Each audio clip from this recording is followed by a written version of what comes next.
কাল অমর একুশে ভাষা শহীদদের শ্রদ্ধা নিবেদনের জন্য প্রস্তুতি চলছে কেন্দ্রীয় শহীদ মিনারে কয়েক স্তরের নিরাপত্তা। পরমাণু সমঝোতায় পৌঁছতে ইরানকে 10 দিনের আলটিমেটাম ট্রাম্পের, কোনো খবরদারি বরদাস্ত নয়, পাল্টা হুঁশিয়ারি পেজেশকিয়ানের। দেখছিলেন ক্রাউন সিমেন্ট সংবাদ শিরোনাম, এবারে বিস্তারিত। কাল অমর একুশে মহান শহীদ দিবস ও আন্তর্জাতিক মাতৃভাষা দিবস। ভাষা শহীদদের প্রতি শ্রদ্ধা নিবেদনের জন্য প্রস্তুতি চলছে কেন্দ্রীয় শহীদ মিনারে। ধোয়া মোছার কাজ শেষে এখন চলছে শেষ মুহূর্তের প্রস্তুতি। চলছে আলপনা আঁকার কাজ। রং তুলিতে আলপনা আর দেয়াল লিখনে ব্যস্ত চারুকলার শিক্ষার্থীরা। প্রথম প্রহরে রাষ্ট্রীয় শ্রদ্ধা নিবেদন করা হবে। রাষ্ট্রপতি, প্রধানমন্ত্রী সহ রাষ্ট্রের গুরুত্বপূর্ণ ব্যক্তিবর্গের শ্রদ্ধা নিবেদনে নেওয়া হয়েছে বাড়তি নিরাপত্তা। গতকাল থেকে কেন্দ্রীয় শহীদ মিনার প্রাঙ্গণে প্রবেশে নিয়ন্ত্রণ আরোপ করেছে এসএসএফ। শুধুমাত্র অনুষ্ঠান আয়োজক ঢাকা বিশ্ববিদ্যালয় কর্তৃপক্ষের দেয়া নিরাপত্তা পাশধারীরাই এখন শহীদ মিনার প্রাঙ্গণে প্রবেশ করতে পারছেন।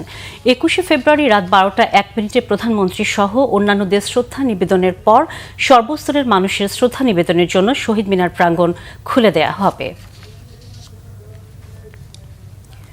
ভাষা শহীদদের প্রতি শ্রদ্ধা নিবেদন কেন্দ্র করে কেন্দ্রীয় শহীদ মিনার ঘিরে কয়েক স্তরের নিরাপত্তা ব্যবস্থা নেওয়া হয়েছে। নিরাপত্তা প্রস্তুতি পর্যবেক্ষণে সকালে কেন্দ্রীয় শহীদ মিনারে যান ডিএমপি কমিশনার শেখ সাজ্জাদ আলী। পরিদর্শন শেষে ব্রিফিংয়ে জানানো হয়, 21 ফেব্রুয়ারি শহীদ মিনারে 15,000 পুলিশ সদস্য নিয়োজিত থাকবেন। পুলিশের পাশাপাশি দায়িত্ব পালন করবেন স্বেচ্ছাসেবকরা। Bomb disposal, CCTV camera, dog squad সহ সব ধরনের ব্যবস্থা নেওয়া হয়েছে। কমিশনার আরও জানান, নিরাপত্তার স্বার্থে ঢাকা বিশ্ববিদ্যালয় এলাকায় সন্ধ্যার পর ডাইভারশন থাকবে। মোট 7টি জায়গায় ডাইভারশন থাকবে এবং সবাইকে তা মেনে চলার আহ্বান জানিয়েছে ডিএমপি। নিয়ে আসার চেষ্টা করবেন না, সবাই নির্দিষ্ট রুট অনুসরণ করে শহীদ মিনারে প্রবেশ করবেন এবং নির্দিষ্ট রুট অনুসরণ করে প্রস্থান করবেন। মূলত আমরা 7টি জায়গায় আমরা ট্রাফিক ডাইভারশন দিব। আমাদের Shahbag crossing, Nilkhet crossing, Shahidullah Hall crossing, high court crossing, Chankharpul crossing, Palashi crossing এবং বক্সিবাজার ক্রসিং, এই জায়গাগুলোতে আমাদের ডাইভারশন থাকবে। আর আমাদের এখানে যারা পায়ে হেঁটে আসবেন তারা পলাশী ক্রসিং হতে ভাস্কর্য ক্রসিং, জগন্নাথ হল ক্রসিং, কেন্দ্রীয় শহীদ মিনার এখানে যে শ্রদ্ধা নিবেদন করে রমনা ক্রসিং এবং চত্বর ক্রসিং দিয়ে আমাদের বক্তব্য পৌঁছাবেন। দর্শক, কেন্দ্রীয় শহীদ মিনারে রয়েছেন সহকর্মী নাবিল জাহাঙ্গীর, চলে যাচ্ছে সেখানে। নাবিল, ভাষা শহীদের স্মরণে কেন্দ্রীয় শহীদ মিনারে সার্বিক প্রস্তুতি কেমন দেখছেন? ইতিমধ্যে আমরা যেটি দেখছি যে প্রস্তুতি সেটি কিন্তু শেষ, আর শেষ মুহূর্তের কিছুটা কাজ যেটি তারা করছেন, আলপনা আঁকার কাজ এবং বেষ্টনী নির্মাণ, সেগুলি কিন্তু শেষ হয়ে গেছে। এবং আপনি যেমনটা বলছিলেন, কয়েক স্তরের নিরাপত্তার যে চাদরে মুড়ে দেওয়া হয়েছে এই এলাকাতে। আমরা যেটি দেখতে পাচ্ছি যে সিসিটিভি ক্যামেরা সহ বিভিন্ন নিরাপত্তা ব্যবস্থা নেওয়া হয়েছে। কিছুক্ষণ আগে আমরা দেখেছিলাম যে র্যাবের যে ডগ স্কোয়াড তারা এই এলাকাটি সেটি সার্চ করেছেন।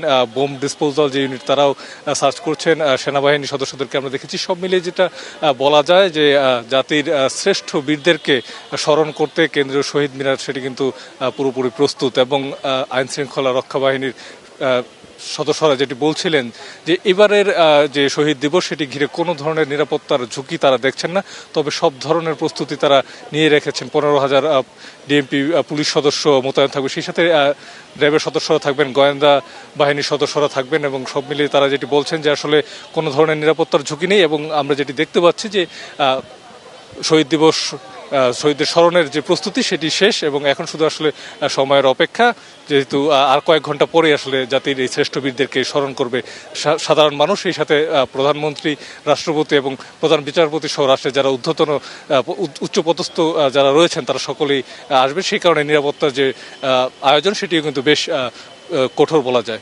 নাবিল, ধন্যবাদ আপনাকে। দর্শক, কেন্দ্রীয় শহীদ মিনার থেকে আমাদের সাথে সংযুক্ত ছিলেন সহকর্মী নাবিল জাহাঙ্গীর। বাণিজ্যমন্ত্রী খন্দকার আব্দুল মুক্তাদির বলেছেন, বিগত সময়ে দেশের রপ্তানি পণ্য প্রবৃদ্ধি ঋণাত্মক, সেখান থেকে পরিস্থিতির উত্তরণ ঘটাতে হবে। রপ্তানি প্রবৃদ্ধি বাড়ানোর পাশাপাশি রপ্তানি বাজার বাড়ানো আগামী দিনের চ্যালেঞ্জ। সকালে সিলেট সফরকালে ওসমানী আন্তর্জাতিক বিমানবন্দরে সাংবাদিকদের প্রশ্নের জবাবে তিনি কথা বলেন। বাণিজ্যমন্ত্রী আরও বলেন, আগামী দিনের চ্যালেঞ্জ মোকাবিলায় ভারত মেজর ডিজিটাল ইনফ্রাস্ট্রাকচার তৈরি করেছে। দেশে বিনিয়োগ আকৃষ্ট করতে সহায়ক পরিবেশ ও লাল ফিতার দৌরাত্ম্য কমানোর পাশাপাশি আগামী দিনের প্রস্তুতির জন্য বেকারত্ব কমানোর দরকার। এর আগে বিমানবন্দরে ভিআইপি গেটে নতুন মন্ত্রীকে স্বাগত জানান জেলা ও মহানগর বিএনপির নেতারা।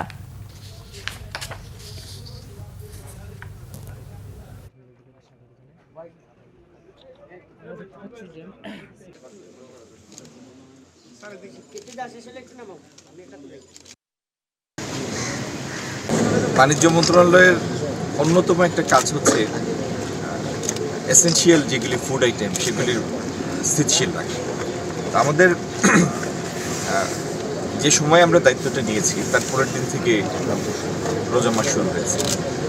আমাদের রিয়াকশন টাইমটা ছিল না, মাঝখানে আমরা কিছু করবো সেরকম ছিল না। কিন্তু ভালো দিকটা হচ্ছে আমাদের হাতে যে পরিমাণ সরবরাহ আছে সেই সরবরাহ বাজারে মূল্য স্থিতিশীল রাখার জন্য পর্যাপ্ত। সুতরাং আমাদের পাশের দেশ ভারত একটা মেজর ডিজিটাল ইনফ্রাস্ট্রাকচার তৈরি করেছে, মেজর ডিজিটাল ইনফ্রাস্ট্রাকচার। সেইখানে সরকারি কর্মচারীদের এআই ট্রেন করার জন্য তাদের স্কিম আছে, প্রোগ্রাম আছে। আমরা যদি পিছিয়ে থাকি, আজকে 2026 সনের পৃথিবী আমাদের দিকে করুণার দৃষ্টিতে তাকাবে না। আমাদের বাকি পৃথিবীর সাথে প্রতিযোগিতার সক্ষমতা অর্জন করতে হবে। নারায়ণগঞ্জের রূপগঞ্জ বলতেই অনেকের চোখে ভেসে ওঠে শিল্প কারখানা বা আবাসন প্রকল্পের ছবি। কিন্তু এই রূপগঞ্জেরই 4টি গ্রাম দেশ জুড়ে পরিচিতি পেয়েছে সম্পূর্ণ ভিন্ন রূপে, কিছুটা রহস্যময় কারণে। প্রায় 200 বছর ধরে বংশ পরম্পরায় এখানে তৈরি হচ্ছে লোহা, তামা ও পিতলের বিচিত্র সব তাবিজ। পাশের দেশগুলোতে রপ্তানি হচ্ছে এসব তাবিজ। এখানকার 500 পরিবারের কাছে এটি কেবল পেশা নয়, বরং টিকে থাকার লড়াই। রূপগঞ্জ প্রতিনিধি খলিল শিকদারের তথ্য ও ছবিতে রিপোর্ট। নারায়ণগঞ্জের রূপগঞ্জের দক্ষিণবাগ, ভিংরাবো, তেলিপাড়া ও টানমসুরি এই 4টি গ্রামের মানুষ তাবিজ বানানোর কারিগর। গ্রামগুলোর বাতাসে এখন কেবলই ধাতুর টুংটাং শব্দ। 1280 পিস তাবিজ পাইকারি বিক্রি হয় মাত্র 1000 টাকায়। এই বিপুল কর্মযজ্ঞের ফসল শুধু দেশের বাজারেই নয়, ভারত ও পাকিস্তানেও রপ্তানি হচ্ছে। তবে কাঁচামালের আকাশচুম্বী দাম আর পুঁজি সংকটে হতাশ কারিগররা।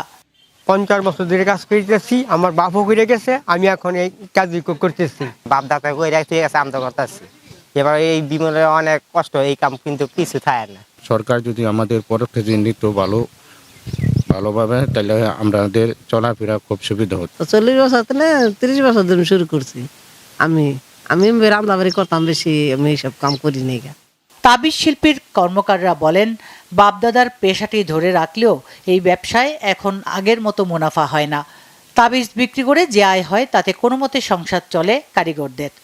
আমাদের দেশে তাবিজ শিল্প অনেক আগে থেকেই ছিল। আমাদের রূপগঞ্জে বিশেষ করে অনেকগুলো মানুষ এই তাবিজ শিল্পের সাথে জড়িত। বাট আসলে আমাদের এই অত্যাধুনিক যুগে আমরা যেটা চেষ্টা করছি যে আসলে এই পেশায় যারা নিয়োজিত রয়েছেন তাদেরকে অন্য কোনো পেশায় ট্রান্সফার করে দেয়া, কারণ এই পেশাতে তাদের আর্থসামাজিক অবস্থার যে উন্নতি হওয়ার কথা ছিল সেটি আসলে হচ্ছে না।